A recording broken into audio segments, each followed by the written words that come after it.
teman-teman, jadi di sini saya akan membahas beberapa soal dari materi kalkulus yang telah saya jelaskan pada video sebelumnya. Baiklah, untuk soal yang pertama yaitu dari integral parsial. Soalnya itu tentukan integral dari x akar x kurang 1 dx. Nah, sebelumnya perlu kita ketahui bahwa rumusan umum untuk mencari integral yaitu integral U dV sama dengan UV dikurang integral V du. Oke. Integral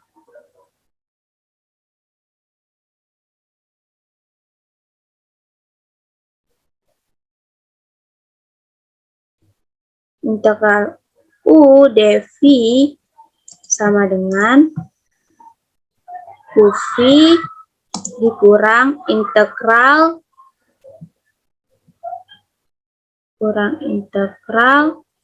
dari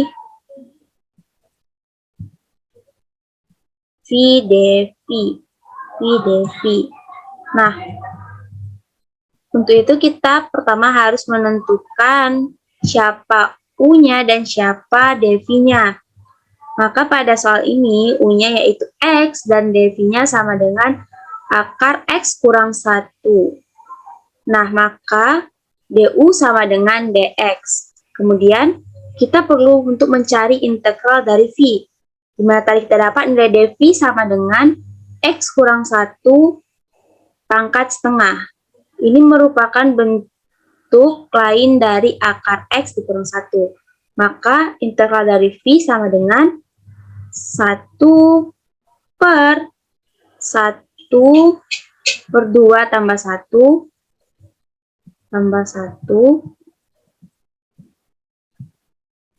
X kurang 1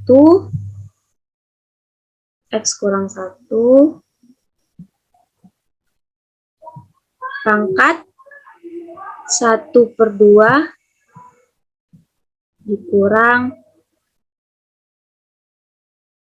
1 per 2 ditambah 1. Maka dapat 1 per 2 tambah 1 sama dengan 1 per 3 per 2 sama dengan 2 per 3. X kurang 1 pangkat 1 per 2 tambah 1 yaitu 3 per 2. Maka didapat V-nya sama dengan 2 per 3 dikali X kurang 1 pangkat 3 per 2.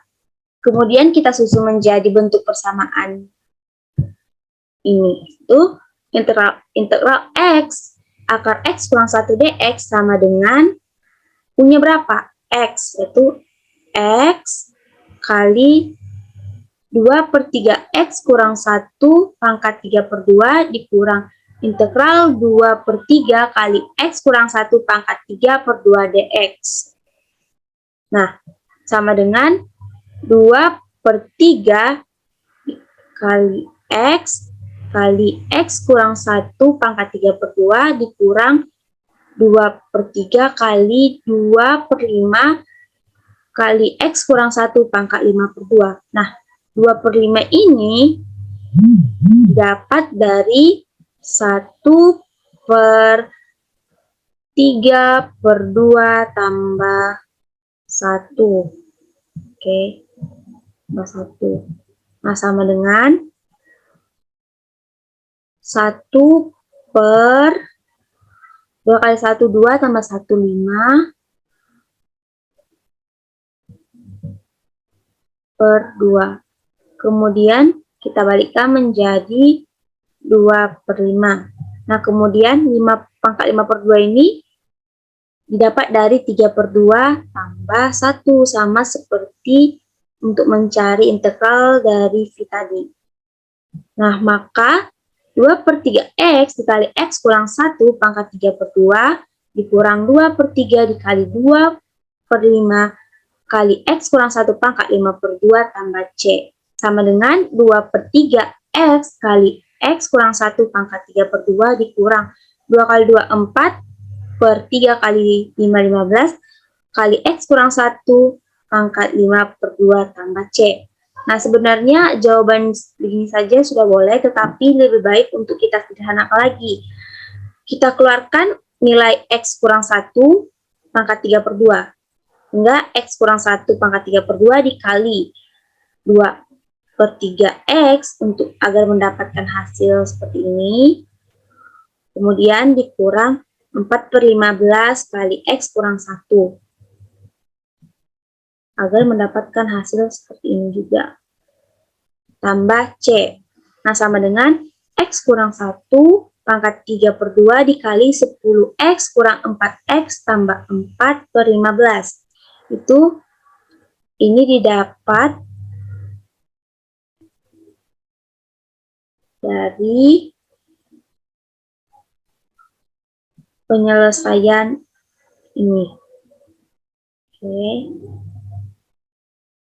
Tambah C. Kemudian X dikurang 1 pangkat 3 per 2 sama dengan 6X tambah 4/15. Itu 10X kurang 4X sama dengan 6X tambah 4/15. Tambah C. Kemudian didapat 2/15 kali X kurang 1 pangkat 3 per 2 kali 3X tambah 2 tambah C. Nah, ini dengan cara dikeluarkan 2/15 dari ini. Oke. Kemudian didapat hasil ini. Kita kalikan 2/15 kali 3X, maka akan menghasilkan 6X tambah 15. Kemudian jika kita kalikan lagi 2/15 kali 2, maka akan dapat 4/15. Jadi ini hanya menggunakan sifat distribusi. Oke, maka hasil akhir dari integral X pangkat X, hasil akhir dari integral X akar X kurang 1 dx sama dengan 2/15 kali X kurang 1 pangkat 3 per 2 dikali 3X tambah 2 tambah C. Oke, nah untuk soal kedua yaitu mengenai integral trigonometri. Adapun soalnya yaitu tentukan integral dari sin pangkat 3X cos pangkat 4X dx. Nah, sebelumnya kita harus mengingat identitas trigonometri yaitu sin kuadrat X ditambah cos kuadrat X sama dengan 1. Sehingga kita dapat menentukan bahwa nilai dari sin kuadrat X sama dengan 1 dikurang cos kuadrat X. Kemudian identitas ini bisa kita gunakan untuk menyelesaikan persoalan ini, yaitu integral sin pangkat 3x dikali cos pangkat 4x dx sama dengan integral sin kuadrat x kali cos pangkat 4x kali sin x dx. Sini kita pecahkan sin 3x-nya menjadi sin kuadrat x dikali sin x. Kemudian kita ubah nilai sin kuadrat X menjadi integral 1 dikurang cos kuadrat X. Identitas yang tadi, kemudian kali cos pangkat 4X kali sin X dx. Kemudian kita kalikan ke dalam. Jadi integral cos pangkat 4X kali 1 sama dengan cos 4X dikurang cos 4X kali cos kuadrat X sama dengan cos pangkat 6X. Perlu kita ingat kembali bahwa A pangkat 1 dikali A pangkat 2 sama dengan A pangkat 1 tambah 2. Artinya pangkatnya ditambahkan, maka berlaku untuk cos kuadrat X kali cos kuadrat 4X, cos pangkat 4X, maka menghasilkan 2 tambah 4 menjadi cos pangkat 6X, kemudian sin X dx. Nah, kemudian kita gunakan sifat integral, yaitu integral cos 4X sin X dx dikurang integral cos pangkat 6X sin X dx. Kemudian kita kalikan dengan negatif, yaitu min integral cos 4X dikali min sin X dx ditambah integral cos pangkat 6X dikali min sin X dx. Kemudian didapat menjadi negatif cos pangkat 5x per 5 ditambah cos pangkat 7x per 7 tambah C. Ini didapat dari pangkat ditambahkan dengan 1. Jadi 4 tambah 1 sama dengan 5, 4 tambah 1 sama dengan 5. Kemudian 6 tambah 1 sama dengan 7. Berarti juga untuk penyebutnya, berarti 6 tambah 1 sama dengan 7. Sehingga hasil akhir dari integral sin pangkat 3x kali cos pangkat 4x dx sama dengan negatif cos pangkat 5x per 5 tambah cos pangkat 7x per 7 tambah C. Nah, oke, kemudian lanjut untuk soal yang ketiga, yaitu dari mengenai integral tak tentu. Nah, soalnya itu tentukan integral dari 8x pangkat 3 dikurang 3x kuadrat ditambah x ditambah 5 dx. Jadi sebelumnya kita hapus dulu.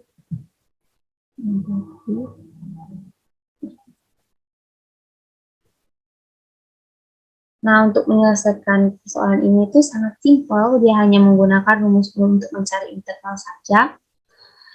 Yaitu, nah kita lihat bahwa konstanta dari 8x pangkat 3 yaitu 8 per pangkat dari x kita tambahkan dengan 1 yaitu menjadi 3 tambah 1, x pangkatnya juga kita tambahkan dengan 1 menjadi 3 tambah 1 dikurang 6 per 2 tambah 1, x 2 tambah 1 ditambah 4 per 1 tambah 1 dikali x pangkat 1 tambah 1 dikurang 2 per 0 tambah 1, x 0 pangkat 0 tambah 1 tambah c. Sama dengan 8 per 3 tambah 1 sama dengan 4, x 3 tambah 1 pangkat 3 tambah 1 sama dengan 4, dikurang 6 per 3 x pangkat 3 tambah 4 per 2 x pangkat 2 dikurang 2 per 1 kali x pangkat 1 ditambah c. Sehingga mendapatkan hasil akhirnya menjadi 8 per 4 sama dengan 2, kurang 6 bagi 3 sama dengan 2, 4 bagi 2 sama dengan 2, 2 bagi 1 sama dengan 2. Maka hasil akhir dari integral 8 pangkat x pangkat 3 dikurang 6x kuadrat tambah 4x kurang 2 dx sama dengan 2x pangkat 4 dikurang 2x pangkat 3 tambah 2x kuadrat dikurang 2x tambah c. Nah, soal yang keempat yaitu mengenai deret Taylor. Hampiri fungsi fx sama dengan sin x ke dalam deret Taylor di sekitar x0 sama dengan 1. Sebelumnya kita harus mengetahui bahwasannya rumusan umum dari deret Taylor yaitu fx sama dengan fc ditambah turunan pertama dari fungsi fc per 1 faktorial kali x kurang c ditambah turunan kedua dari fc per 2 faktorial kali x kurang c pangkat 2 ditambah turunan ketiga dari fc per 3 faktorial dikali x kurang c pangkat 3, begitu sampai seterusnya. Nah, kemudian pada saat ini penyelesaiannya itu fx sama dengan sin x.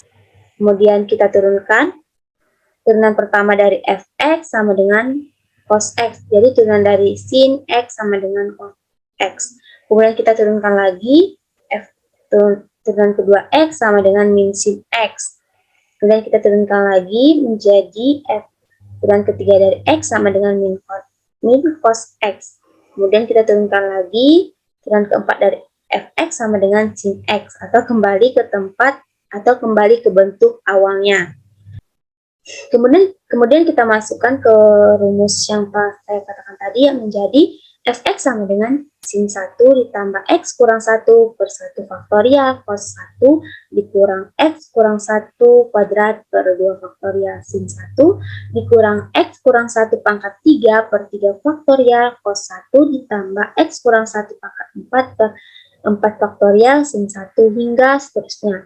Menjadi fx sama dengan sin 1 ditambah h cos 1 dikurang h kuadrat per 2 sin 1 dikurang h per 3 per 6 pangkat cos 1 ditambah H pangkat 4 per 24 sin 1. Nah, yang dimana dapat 2 ini dapat dari 2 faktorial, yaitu 2 kali 1 sama dengan 2. 6 ini dapat dari 3 faktorial, yaitu 3 kali 2 kali 1. 3 kali 2 sama dengan 6, kali 1 sama dengan 6. Dengan 24 ini dapat dari 4 faktorial, yaitu 4 kali 3 kali 2 kali 1. 4 kali 3, 12, 12 kali 2, 24, 24 kali 1 sama dengan 24. H ini yaitu X kurang 1 ini dimisalkan menjadi H, berarti X kurang 1 pangkat 1 menjadi H, X kurang 1 pangkat 2 menjadi H kuadrat, X kurang 1 pangkat 3 menjadi H pangkat 3, X kurang 1 pangkat 4 menjadi H pangkat 4. Nah, soal selanjutnya yaitu mengenai limit. Tentukan limit X mendekati 4 dari X kuadrat dikurang 16 per 1 dikurang akar X dikurang 3. Nah, ini dapat kita selesaikan dengan cara merasionalkan penyebutnya menjadi limit X mendekati 4 dari X kuadrat dikurang 16 per 1 dikurang akar X dikurang 3 dikali 1 ditambah akar X kurang 3 per 1 tambah akar X kurang 3. Perlu kita ingat bahwa untuk merasionalkan suatu bilangan kita hanya perlu untuk mengganti tandanya. Nah, dapat kita lihat bahwa negatif, isi negatif, kemudian dirasionalkan menjadi positif. Nah, sama dengan limit X mendekati 4 dari X kuadrat dikurang 16, kita kalikan 1 kali 1, 1. 1 dikali akar X kurang 3, berarti tambah akar X tambah 3, X tambah 3 tambah 3 di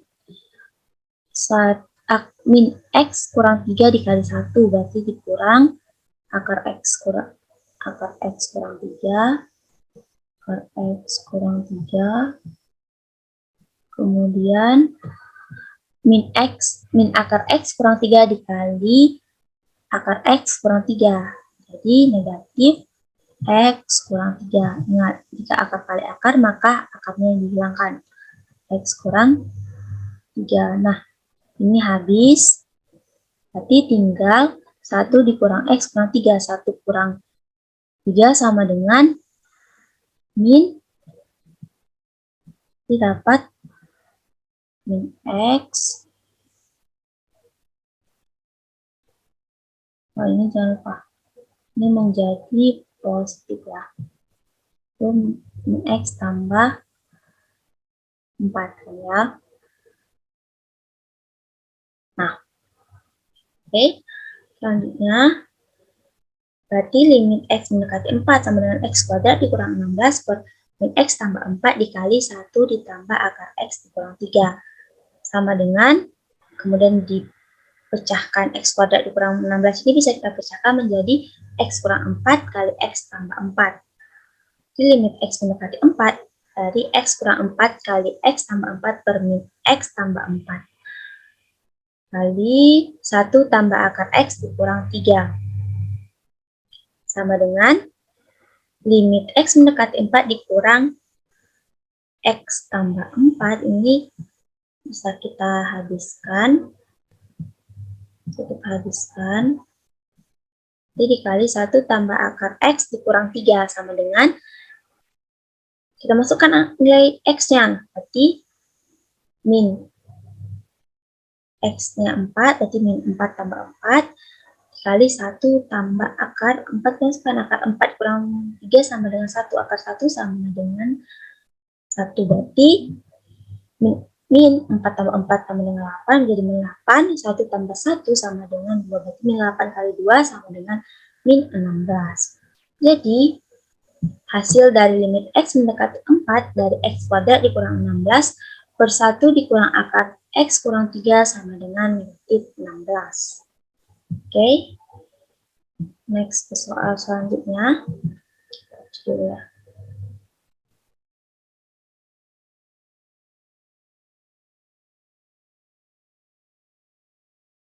Nah, selanjutnya yaitu materi mengenai kontinuan.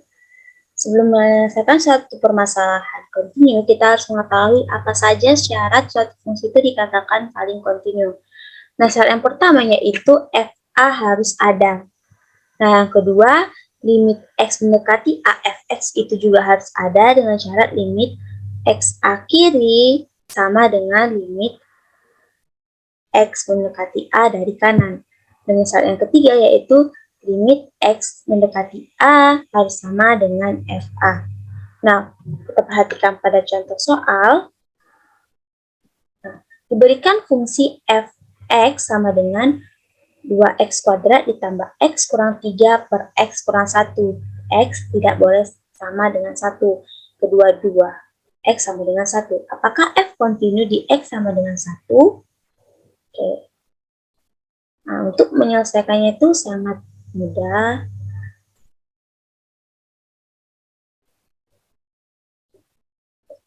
Yang pertama, kita harus mencari F1-nya telah kita ketahui sama dengan 2. Ini.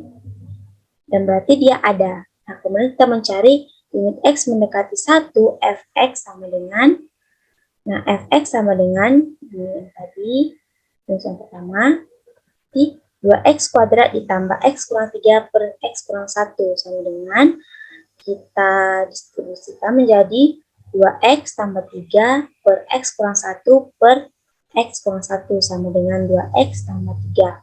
Kemudian kita masukkan x sama dengan 1. Nah, limit x dari mendekati 1 dari kiri, berarti 2x tambah 1. 2 kali 1, 2 tambah 3 sama dengan 5. Kemudian limit x mendekati 1 dari kanan menjadi 2x tambah 3. 2 kali 1, 2 tambah 3 sama dengan 5. Berarti limit x dari kiri dan dari kanan bernilai sama. Nah, karena limit X sama mendekati 1 dari kiri, Fx sama dengan limit X mendekati 1 dari kanan, Fx sama dengan 5, maka limit X mendekati 1, Fx sama dengan 5. Nah, yang ketiga, limit X mendekati 1, Fx tidak sama dengan F1, karena nilai dari limit X mendekati 1, Fx itu sama dengan 5, sedangkan F1-nya yaitu 2. Nah, karena ada di antara 3 persyaratan yang telah saya katakan tadi yang tidak memenuhi, maka Fx tidak kontinu di X sama dengan 1. Nah, intinya untuk mencari kontinu kita harus mengetahui syarat-syarat yang tadi. Oke. Berarti Fx F A ada. Nah, yang kedua, F limit X mendekat A Fx ada jika limit X mendekati A dari kiri sama dengan limit X mendekati A dari kanan. Oke. Dari kanan. Kemudian syarat yang terakhir yaitu limit X mendekati A X sama dengan F A. Ini dia 3 syarat-syarat yang penting diketahui untuk menyelesaikan soal kekontinuan. Oke. Next.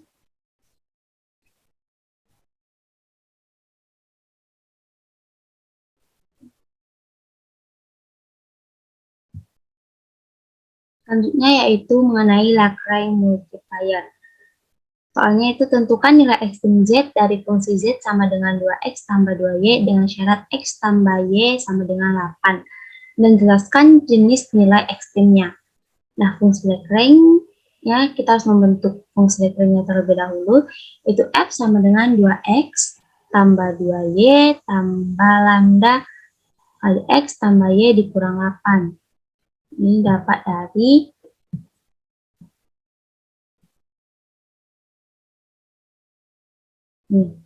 dengan syarat X tambah Y sama dengan 8, diubah bentuknya menjadi X tambah Y masukkan pindahkan row sendiri menjadi 8 kan. Kemudian fx sama dengan 2 ditambah 2 lambda X sama dengan 0. Peroleh lambda sama dengan min 1 per X. Kedua, fy sama dengan 2 tambah 2 lambda Y sama dengan 0. Diperoleh lambda sama dengan min 1 per Y. Nah, berdasarkan 1 dan 2, min 1 per lambda sama dengan min 1 per Y. Maka X sama dengan Y. Nah, untuk mencari ini ya udah kita kerjakan seperti biasa. Maka dapatlah hasil segini. Dan fungsi kendala. Itu X tambah Y sama dengan 8.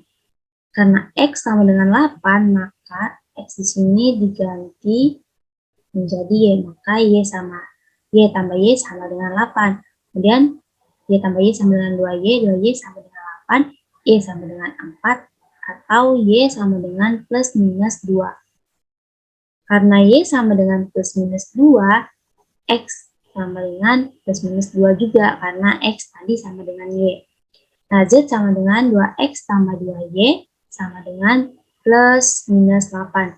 Jadi nilai ekstrim Z sama dengan plus minus 8. Nah, penyajikan nilai ekstrim. Oke. Nah, untuk X sama dengan 2 dan Y sama dengan 2, maka lambda sama dengan min 1 per 2. Karena tadi didapat lambdanya min 1 per X kan. Terus tinggal masukkan pengucuran nilai X-nya. Oke. Maka fxx sama dengan 2 lambda sama dengan min 1 lebih kecil dari 0. Dan fyy sama dengan 2 lambda sama dengan min 1 lebih kecil 0. Karena fxx dan fyy lebih kecil 0, nilai ekstrimnya adalah nilai maksimum dengan Z maksimal negatif 8. Untuk X sama dengan min 2 dan Y sama dengan min 2, lambda sama dengan 1 per 2. fxx sama dengan 2 lambda sama dengan 1 lebih besar 0. fyy sama dengan 2 lambda sama dengan 1 lebih besar 0. Karena fxx dan fyy lebih besar 0, nilai ekstrimnya adalah nilai minimum dengan Z minimum sama dengan 8. Begitu kira-kira untuk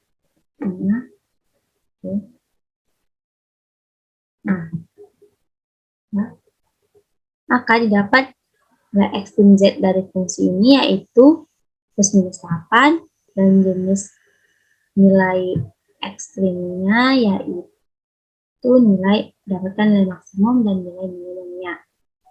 Oke, next. Nah, kemudian mengenai maksimum dan minimum. Ya. Contoh soal yang pertama, carilah nilai maksimum dan minimum dari fx sama dengan x kuadrat tambah x pada min 3,1. Penyelesaian pertama yaitu kita turunkan dulu fungsi fx, turunan pertama, x kuadrat tambah 4x. Nah, kita turunkan menjadi, caranya yaitu dengan 2 dikali 1, karena di sini ada 1.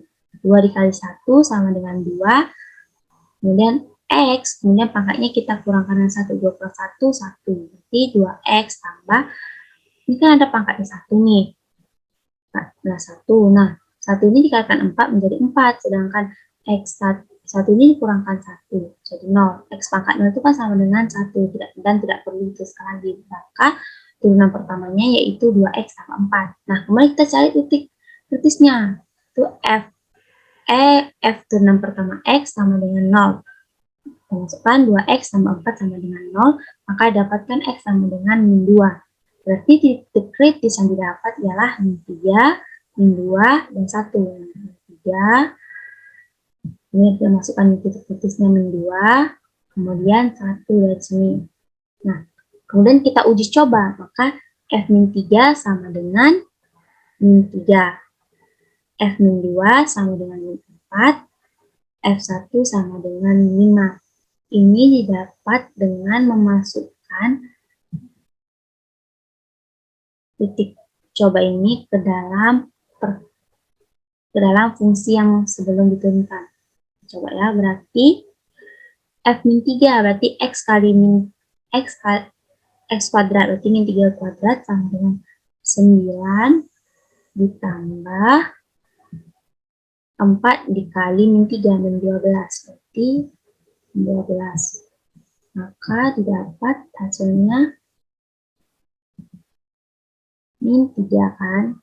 Nah, kemudian X kuadrat, min 2 kuadrat sama dengan 4 ditambah 4 dikali min 2, min 8, berarti 4 tambah 8 sama dengan min 4. Kemudian 1 kuadrat ditambah 4 kali 1 sama dengan 5. Nah, jadi nilai maksimumnya adalah 5, yaitu nilai terbesar dari titik uji coba.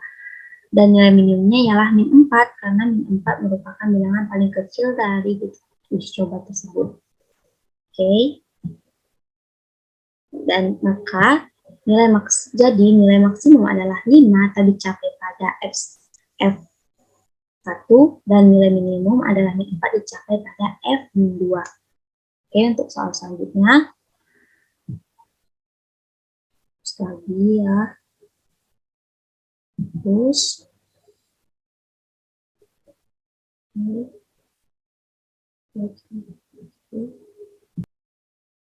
nah, selanjutnya yaitu mengenai fungsi 3 variabel. Carilah daerah asal untuk masing-masing fungsi berikut dan jelaskan permukaan ketinggian untuk F. Pertama, Fx, y, z sama dengan akar x kuadrat tambah y kuadrat tambah z kuadrat dikurang 1. Kedua, Gw, x, y, z sama dengan 1 per akar kuadrat dari y kuadrat tambah x kuadrat tambah y kuadrat tambah z kuadrat dikurang 1. Nah, untuk menghindari akar-akar bilangan negatif, maka bilangan terurut x, y, z harus memenuhi x kuadrat tambah y kuadrat tambah z kuadrat lebih besar sama dengan 1. Sehingga daerah asal fungsi f terdiri dari semua titik x, y, z yang terletak pada atau di luar lingkaran satuan. Permukaan ketinggian dari fungsi f adalah permukaan di ruang 3 yang memenuhi f, x, y, z sama dengan akar kuadrat dari x kuadrat tambah y kuadrat tambah z kuadrat dikurang 1 sama dengan c, sama c sama dengan lebih besar sama dengan 0. Hubungan ini menuju ke x kuadrat tambah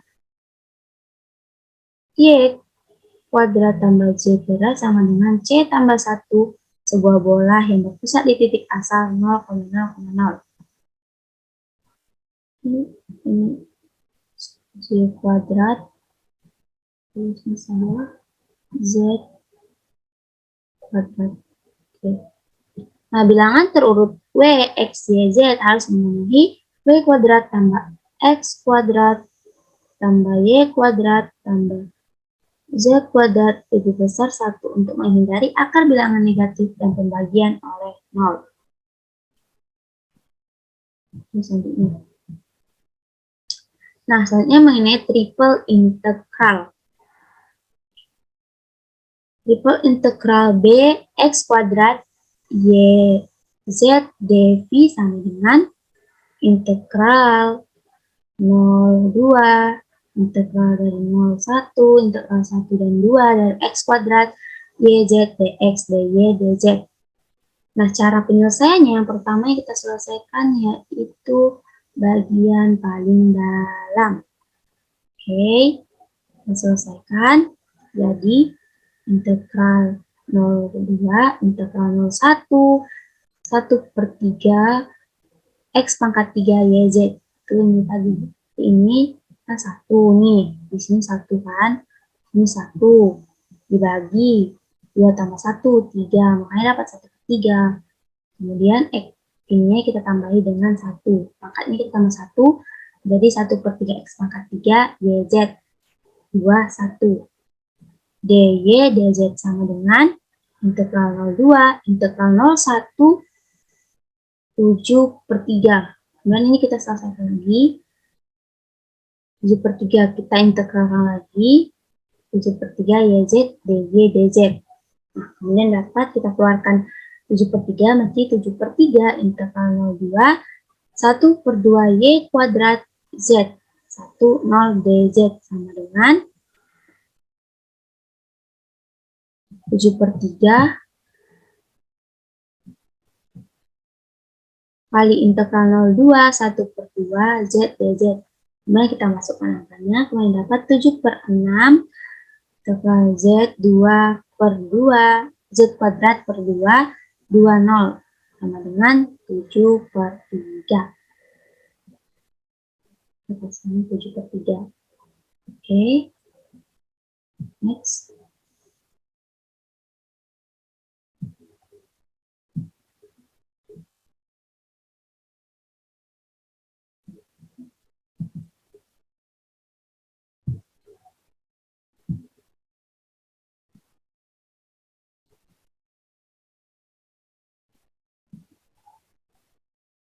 Kemudian mengenai derivatif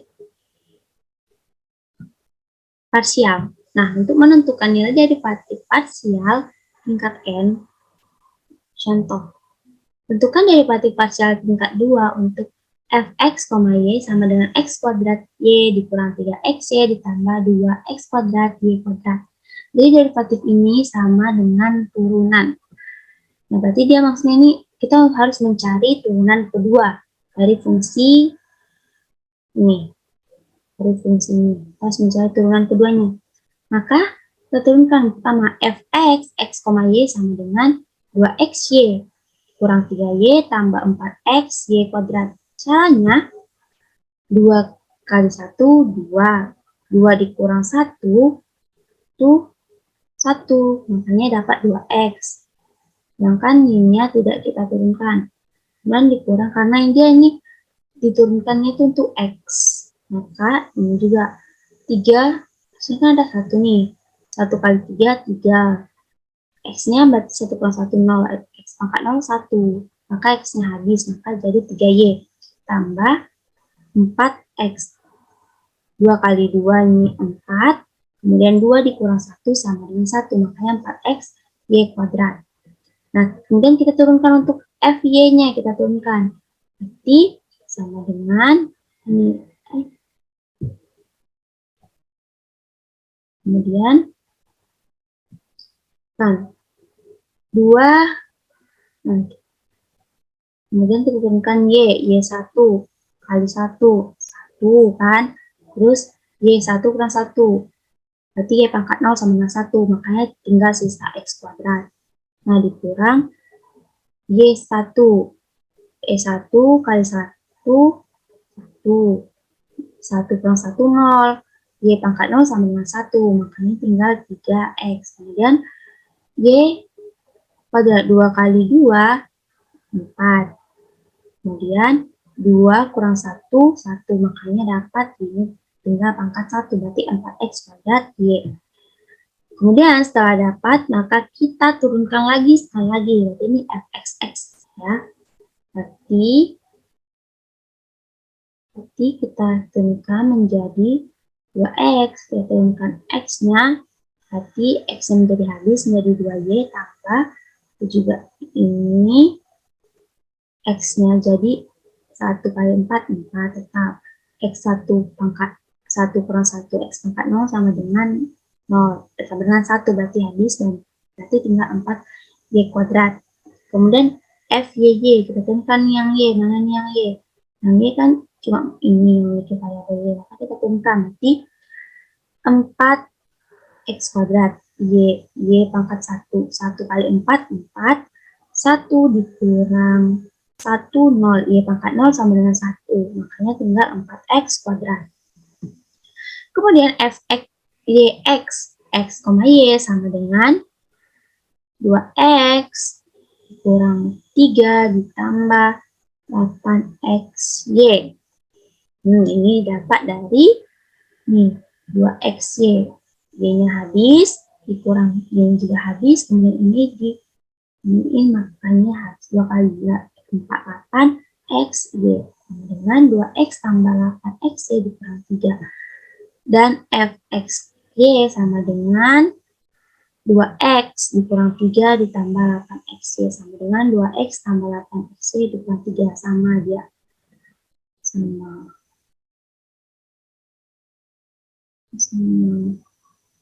Oke. Nah, begitulah kira-kira untuk mencari nilai turunan suatu fungsi. Oke, lanjut. Nah, soal terakhir yaitu mengenai conic direction dalam kalkulus. Biasanya conic direction ini dia berbentuk seperti persamaan hiperbola, elips, parabola. Nah, di sini saya mengambil soal mengenai persamaan elips. Nah, soalnya itu tentukan nilai eksentrisitas dari persamaan elips 9x kuadrat ditambah 16y kuadrat ditambah 36x dikurang 32y dikurang 92 sama dengan 0. Nah, pertama kita ubah dulu persamaan kuadrat menjadi persamaan elips. Nah, persamaan elips yaitu x kuadrat itu x kuadrat per a kuadrat ditambah b kuadrat per b kuadrat sama dengan 1. Maka 9x kuadrat ditambah 16y kuadrat ditambah 36x dikurang 32 dikurang 92 sama dengan 0. Nah, kemudian kita pindah ruaskan ke kanan. Jadi 9x kuadrat tambah 36x tambah 16y kuadrat dikurang 32 sama dengan 92. Kemudian kita pecah ataupun kita sederhanakan bentuknya menjadi 9x kuadrat tambah 4x tambah 16 kali y kuadrat dikurang 2y sama dengan 92. Nah, kemudian kita ubah lagi bentuknya, dapat 9 dikali x tambah 4 per 2 pangkat 2 dikurang 4 per 2 pangkat 2 ditambah 16 dikali y kurang 2 per 2 pangkat 2 dikurang 2 per 2 pangkat 2 sama dengan 92. Kemudian kita sederhanakan lagi menjadi 9 dikali x tambah 2 kuadrat dikurang 4 tambah 16 dikali y kurang 1 kuadrat dikurang 1 sama dengan 92. Kemudian sederhanakan lagi menjadi 9 dikali x tambah 2 kuadrat dikurang 36 tambah 16 kali y kurang 1 kuadrat dikurang 16 sama dengan 92. Kemudian 9 sama dengan 9 kali x tambah 2 kuadrat ditambah 16 dikali y kurang 1 kuadrat sama dengan 144.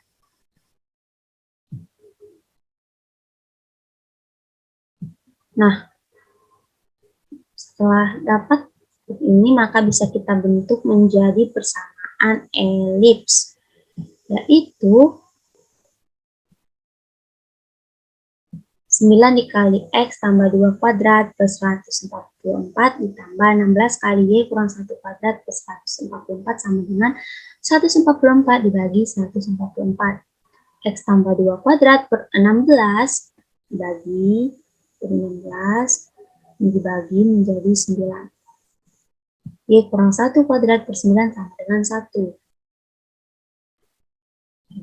Nah, persamaan elips telah kita dapatkan, maka dari persamaan ini kita dapat mencari nilai C, yaitu dengan cara menggunakan teorema Pythagoras, yaitu persamaan ini ya, itu A kuadrat tambah B kuadrat tambah C kuadrat.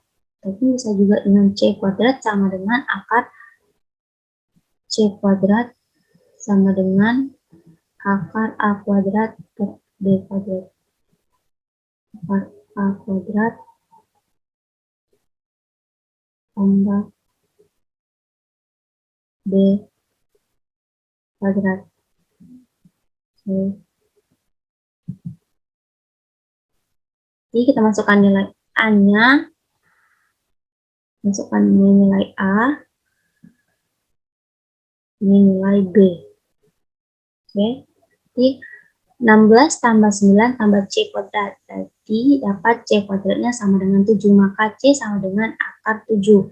Sekarang kita cari nilai eksentrisitasnya dengan rumus E sama dengan C per A. Dapat C-nya akar 7, dapat A-nya 4. Sama dengan akar 7 per 4. Ini A-nya 16. A kuadrat itu sama dengan 16 kan. Kemudian 6A-nya sama dengan akar 16. Akar 16 sama dengan 4. Maka didapat nilai eksentrisitasnya sama dengan akar 7 per 4. Nah, mungkin cukup sekian soal-soal yang dapat saya bahas pada video kali ini. Jika banyak terdapat kesalahan dalam video saya ini, saya mohon maaf. Wabillahi taufiq wal hidayah. Assalamualaikum warahmatullahi wabarakatuh.